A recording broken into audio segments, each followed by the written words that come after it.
नमस्कार, मैं डॉक्टर उषा लामरोड। आज का विषय है पुनर्जागरण के कारण।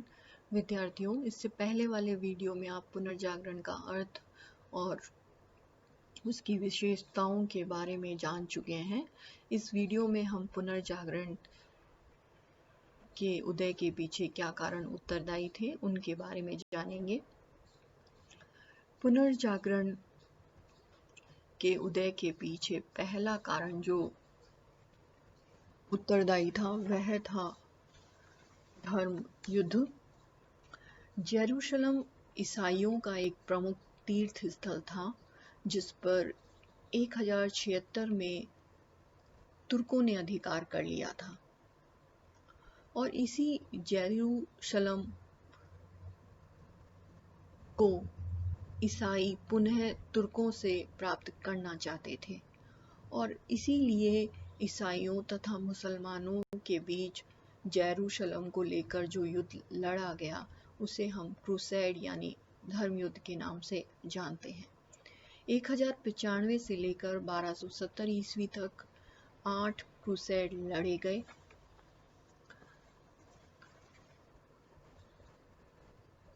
क्रूसेड्स के कारण यूरोप वासियों का संपर्क पूर्व के अरब लोगों से हुआ।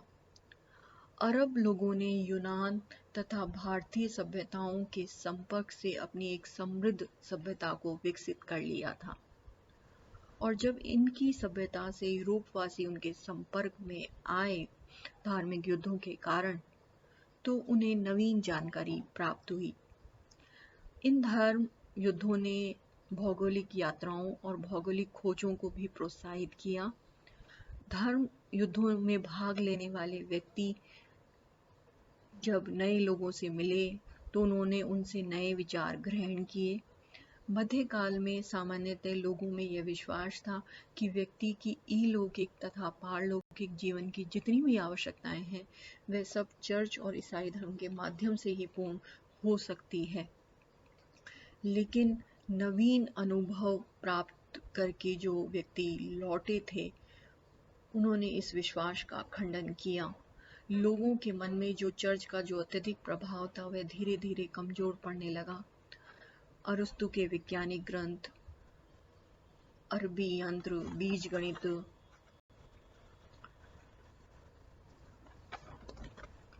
दिग्दर्शक यंत्र यानी कंपास और कागज पश्चिमी यूरोप में धर्म युद्धों के माध्यम से ही पहुंचे। इस प्रकार इन धर्म युद्धों ने नवीन विचारों को प्रसारित किया और पुराने विचारों, विश्वासों, अंधविश्वासों और संस्थाओं को काफी क्षति पहुंचाई और उसी के फलस्वरूप मनुष्य में एक बौद्धिक चेतना जागृत हुई और इसी की वजह से पुनर्जागरण संभव हो सका। पुनर्जागरण के उदय के पीछे दूसरा कारण जो उत्तरदायी था वो था व्यापारिक समृद्धि। धर्म युद्धों के कारण ही यूरोप के देशों का पूर्वी देशों के साथ व्यापारिक संबंध स्थापित हुए और इससे व्यापार में बढ़ोतरी हुई और जिसने पुनर्जागरण को संभव बनाया। इस व्यापारिक समृद्धि ने पुनर्जागरण को 4 प्रकार से सहयोग दिया। पहला, यूरोपीय व्यापारी व्यापार के सिलसिले में जब दूसरे देशों में गए तो वे अपने साथ नए विचारों को लेकर आए। दूसरा, व्यापार के विकास ने नए नगरों को जन्म दिया, जैसे वेनिस, मिलान, फ्लोरेंस, आंगलबर्ग, न्यूरेमबर्ग आदि नए नगरों का जन्म हुआ और ये नए नगर अंतर्राष्ट्रीय व्यापार के केंद्र बने और यहाँ पर लगातार व्यापारियों का आना जाना रहा और जिसके फलस्वरूप विचारों का आदान प्रदान हुआ, ज्ञान का विकास हुआ, स्वतंत्र चिंतन को प्रोत्साहन मिला, तत्कालीन संस्थाओं और चर्च के प्रति लोगों में शंका की भावना को जन्म दिया और इसी भावना ने पुनर्जागरण को संभव बनाया। तीसरा, व्यापार के विकास से व्यापारियों के पास अत्यधिक धन संग्रह हो गया। इस धन संग्रह के माध्यम से उन्होंने इसका प्रयोग विद्यार्जन करने में किया। व्यापारिक वर्ग के लोगों को उस समय के प्रसिद्ध पुस्तकालयों जैसे कि बगदाद, काहिरा, कोर्डोवा आदि में जो पुस्तकालय थे, लाइब्रेरीज थे, तो वहाँ के वो संचित जो वहाँ का ज्ञान था उसके संपर्क में आने का उनको मौका मिला और इसके अतिरिक्त व्यापारियों के पास जो व्यापार के कारण बहुत ज़्यादा धन इकट्ठा हो गया था। तो इसका प्रयोग उन्होंने विद्वानों को आश्रय देने में किया गया। बड़े बड़े व्यापारी कला के पोषक बने और इसका फायदा ये हुआ कि साहित्य के क्षेत्र में उच्च कोटि का साहित्य लिखा गया। विज्ञान के क्षेत्र में भी अन्वेषण कार्य शुरू हुए हैं, जो कि हम देखते हैं कि मध्यकाल में बिल्कुल रुक गए थे, लेकिन पुनर्जागरण काल में जब पुनर्जागरण में जो ये बौद्धिक चेतना जागृत हुई, तो उसके कारण से ये वापस से साहित्य और विज्ञान के क्षेत्र में अन्वेषण कार्य शुरू हो गया। और चौथा, व्यापारिक वर्ग ने चर्च की कड़ी आलोचना करके इसके महत्व को कम करने की कोशिश की, क्योंकि चर्च का कहना था कि सूद लेना पाप है, जबकि व्यापारियों का जो व्यापार था वो सूद के माध्यम से ही होता था। तो व्यापारियों ने इस बात का घोर विरोध किया। तो ये सब इस प्रकार से व्यापारिक समृद्धि ने पुनर्जागरण में सहयोग दिया। पुनर्जागरण के उदय के पीछे जो तीसरा कारण था वो था कागज और मुद्रण यंत्र यानी छापे खाने का आविष्कार। कागज सबसे पहले चीनियों ने बनाया, उनसे अरब के लोगों ने सीखा और उसके बाद अरब के लोगों से यूरोप में के लोगों ने कागज बनाने की कला सीखी। 1450 में जर्मनी के गुटेनबर्ग नामक व्यक्ति ने एक ऐसी टाइप मशीन का आविष्कार किया जो आधुनिक प्रेस की पूर्ववर्ती कही जा सकती है। और इस मुद्रण यंत्र के आविष्कार ने बौद्धिक विकास का मार्ग खोल दिया। जर्मनी के बाद धीरे धीरे यूरोप के अन्य देशों में भी छापे खाने खुलने लगे। 1477 में ब्रिटेन में छापे खाना स्थापित किया गया। धीरे धीरे इटली, जर्मनी, स्पेन, फ्रांस आदि देशों में भी इस यंत्र का प्रयोग किया जाने लगा। और कागज और मुद्रण यंत्र के आविष्कार के क्रांतिकारी परिवर्तन हुए। अब बहुत अधिक संख्या में और बहुत कम कीमत पर पुस्तकें छपने लगी। पहले जो 15वीं शताब्दी के पूर्वार्ध में जो यूरोप में लगभग 1 लाख हस्तलिखित पुस्तकें ही उपलब्ध थी, लेकिन जब मुद्रण यंत्र का आविष्कार हो गया तो 50 वर्षों के अंदर अंदर ही पुस्तकों की संख्या बढ़कर 1 लाख से 90 लाख हो गई। और पहली बार इरेस्मस की पुस्तक छपी और छपते ही इसकी 2500 कॉपियां हाथों हाथी बिक गई। किताबों के छपने के फलस्वरूप अब हर आम व्यक्ति को भी पुस्तकें सहज रूप से सुलभ हो गई। तो ज्ञान पर जो पहले विशिष्ट लोगों, पादरी वर्ग का ही जो एकाधिकार था, वो अब समाप्त हो गया। अब किसी भी व्यक्ति को यह कहकर गुमराह नहीं किया जा सकता था कि पुस्तकों में ऐसा लिखा है। अब व्यक्ति स्वयं पुस्तक पढ़ के किसी भी बात को समझ सकता था कि उन पुस्तकों में किसी भी विषय में क्या लिखा गया है। पुस्तकों द्वारा ज्ञान के प्रसार से जो अंधविश्वास और रूढ़ियां थी, धर्म का जो बहुत अधिक प्रभाव था, वो धीरे धीरे कम होने लगा। लोगों में आत्मविश्वास जागृत हुआ, लोगों में बौद्धिक चेतना जागृत हुई। और इसी कारण से प्रसिद्ध विद्वान विल ड्यूरा ने लेखन कला के पश्चात मुद्रण कला को इतिहास का सबसे बड़ा आविष्कार माना है, जिसने बौद्धिक चेतना का सर्वाधिक विकास किया और इसी की वजह से पुनर्जागरण का उदय हुआ।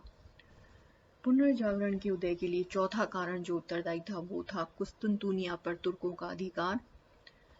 1453 में तुर्कों ने पूर्वी रोमन साम्राज्य यानी बाइजेंटाइन की राजधानी कुस्तुनतुनिया यानी कॉन्स्टेंटिनोपल पर अधिकार कर लिया और इससे पूर्वी रोमन साम्राज्य का सदैव के लिए पतन हो गया। लेकिन तुर्कों द्वारा कुस्तुनतुनिया पे अधिकार से 2 सकारात्मक परिणाम सामने आए। पहला तो ये था कि कुस्तुनतुनिया पे जब तुर्कों का अधिकार हो गया, तो यूरोप से पूर्वी देशों की ओर जाने वाले स्थल मार्ग पर भी तुर्कों का अधिकार हो गया। अब जो यूरोप के लोगों का पूर्वी देशों के साथ में जो व्यापार होता था, वो स्थल मार्ग उस पर तुर्कों के अधिकार होने से वो बंद हो गया। जबकि यूरोप में पूर्वी देशों की जो विलासिता की सामग्री थी या गरम मसाले थे, उनकी ज़बरदस्त मांग थी। तो अब यूरोप वासियों ने ये सोचा कि अब हम स्थल मार्ग की अपेक्षा कोई जल मार्ग खोज निकालें जिसके माध्यम से आसानी से पूर्वी देशों की ओर जाया जा सके। और इसी आवश्यकता ने अमेरिका की खोज की, भारत और पूर्वी देशों की खोज की और एक नया जल मार्ग खोज निकाला गया। दूसरा ये था कि कुस्तुनतुनिया पिछले 200 वर्षों से ज्ञान, दर्शन और कला का महान केंद्र था, लेकिन इस ज्ञान, दर्शन और कला की तुर्कों के लिए कोई खास महत्व नहीं था। तो इस कारण से बहुत सारे कलाकार, विद्वान, दार्शनिक कुस्तुनतुनिया को छोड़कर यूरोप के देशों में आकर बस गए और अपने साथ वो प्राचीन रोम, यूनान का ज्ञान विज्ञान भी ले आए, नई चिंतन पद्धति भी ले आए और इस चिंतन पद्धति को जानने का अवसर यूरोप के लोगों को मिला और उनमें एक नई आत्मविश्वास, एक नई बौद्धिक चेतना, एक नई चिंतन शक्ति का पुनर्जन्म हुआ और इसी ने पुनर्जागरण के उदय में अपना योगदान दिया।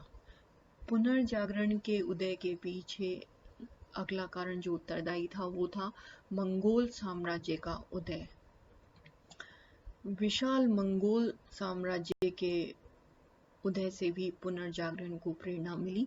13वीं शताब्दी में प्रसिद्ध मध्य एशियाई विजेता चंगेज खां की मृत्यु के बाद कुबलाई खां ने एक विशाल एवं शक्तिशाली साम्राज्य की स्थापना की थी और इसमें रूस, पोलैंड, हंगरी आदि प्रदेश भी सम्मिलित थे।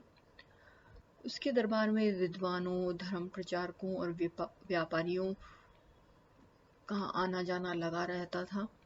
मंगोल राज्यसभा में पोप के दूत, भारत के बौद्ध भिक्षु, पेरिस, इटली, चीन के दस्तकार, भारत के गणितज्ञ, ज्योतिषाचार्य आदि सभी आया करते थे और इस कारण से पूर्व एवं पश्चिम का संपर्क स्थापित हुआ। संपर्क, विचार विनिमय और ज्ञान विज्ञान के आदान प्रदान के कारण यूरोप के लोगों पर इसका काफी प्रभाव पड़ा। प्रसिद्ध वेनिस यात्री मार्को पोलो कुबलाई खां के दरबार में 1272 में गया था और वहां से लौटकर जब अपनी यात्रा का विवरण उसने लिखा तो उसके यात्रा विवरण से यूरोप वासियों को काफी कुछ समझने और जानने का अवसर प्राप्त हुआ। मंगोलों के संपर्क से ही यूरोप को कागज एवं छापे खाने, कुतुबनुमा तथा बारूद के विषय में सर्वप्रथम जानकारी मिली थी।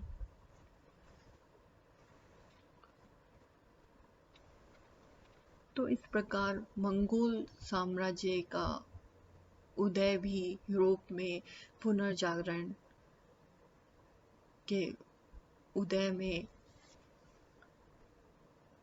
का बहुत बड़ा योगदान रहा। धन्यवाद।